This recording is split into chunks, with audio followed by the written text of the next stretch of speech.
ડુમ્મસમાં ખેતીની જમીન પર બનેલા ઝીંગા તળાવ વિરુદ્ધ દીપક ઇજારદારે ઉઠાવ્યો મજબૂત અવાજ। ડુમ્મસ વિસ્તારમાં શ્રી ભીમપોર સામુદાયિક સહકારી મંડળીના સભ્યો માટે સ્નેહ મિલન સમારંભ યોજાયો હતો, જેમાં મુખ્ય અધ્યક્ષ તરીકે સામાજિક આગેવાન દીપક ઇજારદારે હાજરી આપી હતી। સમારંભ દરમિયાન ખેતીની જમીનના હેતુ ફેરફારને લઈને નોંધપાત્ર ચર્ચા થઈ હતી। દીપક ઇજારદારે જણાવ્યું કે ડુમ્મસ, ભીમપોર, આહવા, સુલતાનબાદ અને ખજોદ જેવા વિસ્તારોમાં ખેતી લાયક સરકારી જમીનનો હેતુ ફેર કરી તેમાં ઝીંગા તળાવ ઉભા કરવામાં આવ્યા છે, જેના પાછળ મોટા અંગત લાભ મેળવવાની કોશિશમાં છે। તેમણે કહ્યું કે ઝીંગા તળાવની જમીન સરકારના માલિકીની છે, એટલે તેને પાછી મેળવવી સરળ નથી, પરંતુ હું ગામ લોકોના હિત માટે ઉપર સુધી રજૂઆત કરીશ। દીપક ઇજારદારે વધુમાં જણાવ્યું કે સરકાર કહે છે, જો તમારો દાવો સાચો હોય તો તળાવમાં ખેતી કરી બતાવો। જો ગામવાસીઓ તળાવ દૂર કરવા માંગતા હોય તો તેમને પણ મહેનત કરવી પડશે।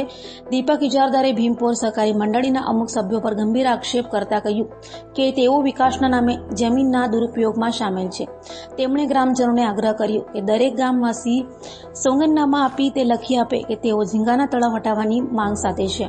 તેમણે અંતે ઉલ્લેખ કર્યો કે એરપોર્ટ માટે 357 હેક્ટરની જગ્યા પૂરતી છે। તળાવના પાછળના અન્ય હેતુઓ પર પ્રશ્નચિહ્ન ઊભું થાય છે। નમસ્કાર, હું દીપક ધીરુભાઈ ઇજારદાર અહીંનો સામાજિક કાર્યકર્તા છું અને સુલતાનાબાદ ડુમ્મસ વિસ્તારનો સૌથી પહેલો રિયલ એસ્ટેટ ડેવલપર છું અને 35 વર્ષથી આ ધંધો કરતો આવેલો છું, એટલે જમીનનું મને ખાસું નોલેજ છે।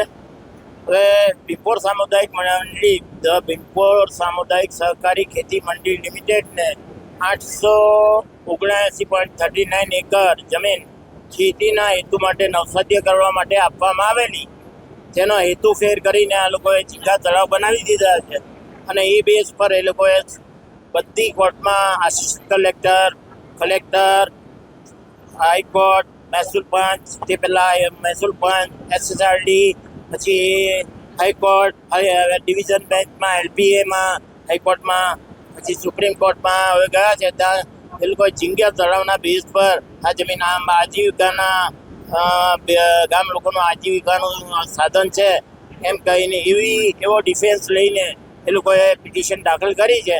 એમાં સ્ટેટસ કો છે, પણ બધા ટોપ લેવલના લોયરોને મળીને, સિનિયર કાઉન્સિલોને હાઈકોર્ટમાં મળીને અને સુપ્રીમ કોર્ટના લોયરોને મળીને મેં અભિપ્રાય લીધો છે, ટોટલ પેપર્સ બધાવ્યા છે અને પૂરો અભ્યાસ કર્યો છે છેલ્લા 2 મહિનામાં। તો ઝીંગા તળાવના બેઝ પર આ હેતુ ફેર થયેલી જગ્યા પરત પાછી મંડળીને મળી શકે નહીં। એ સરકાર હસ્તક થયેલો જે હુકુમ છે તે કાયમ રહેશે। 8 સત્તા એટલે આસિસ્ટન્ટ કલેક્ટર 84 પ્રાંત, એની ઉપર કલેક્ટર, પછી મહેસૂલ પંચ, અગ્ર સચિવ મહેસૂલ વિભાગ, હાઈકોર્ટ, પછી હાઈકોર્ટની ડિવિઝન બેન્ચ, એ બધાએ કાયમ રાખેલો સરકાર કરતો હુકમ કાયમ રહેવાનો છે। એમાં બે મત નથી। જો ખેતી કરીને બતાવીએ તો જ એમાં સક્સેસ જવાય એવી શક્યતાઓ રહેલી। એમાં મારી કોઈ ખાતરી નથી, પણ એ સારા વકીલો રોકીને એક લડત આપી શકાય ને એમાં સરકારનો બી સાથ લેવાય, પણ ખેતી કરીને બતાવે ત્યારે ને।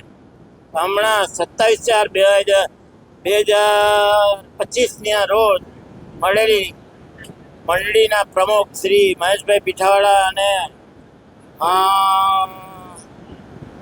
મંત્રી શ્રી નરેન્દ્રભાઈ પ્રભુભાઈ પટેલે મંડળીની સાધારણ સભા બોલાવેલી।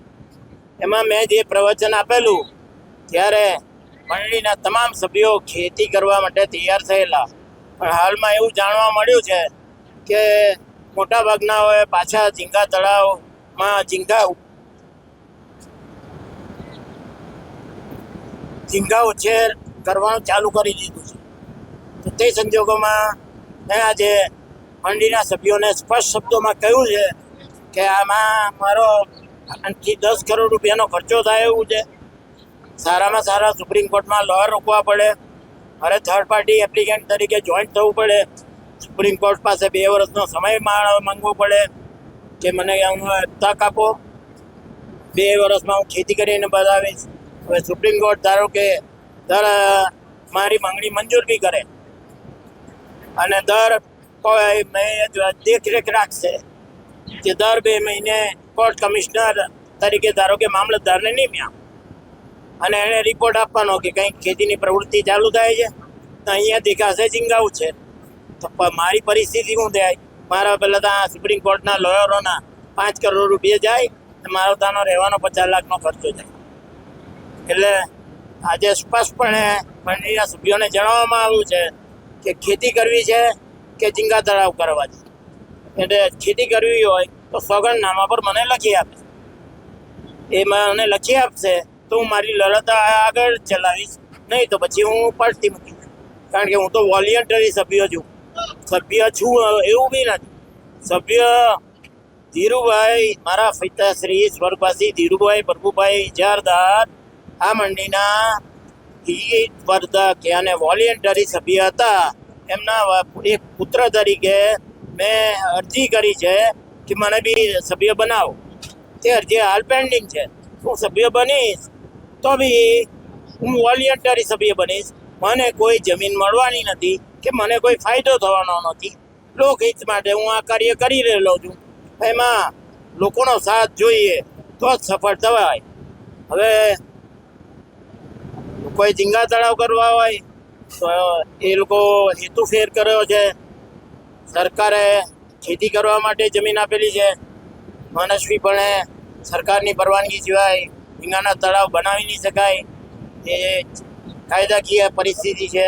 એમાં કોઈ દીપક ઇજારદાર ઝીંગા તળાવ તોડાવવાની કોઈ પ્રવૃત્તિ નથી કરતો. તો સરકાર જે કરવાની હોય, સરકાર કઈ હું સરકારનો માય બાપ થોડો છું. સરકાર છે. હા, હું તો નાગરિક છું એક. હા, ભારત દેશનો નાગરિક છે અને ગામવાસીઓનો હિતવર્ધક છું. એટલે હવે પછી લોકો શું કહે છે, જો ખેતી કરવા તૈયાર થશે તો લડત આગળ ચલાવીશું. ફરી પાછા તમને બોલાવીશું. બરાબર ને? પહેલા એ લોકોને ટાઈમ આપેલો છે 15 દિવસનો ટાઈમ. એ તો 3-4 મહિનાનો પાક આવે.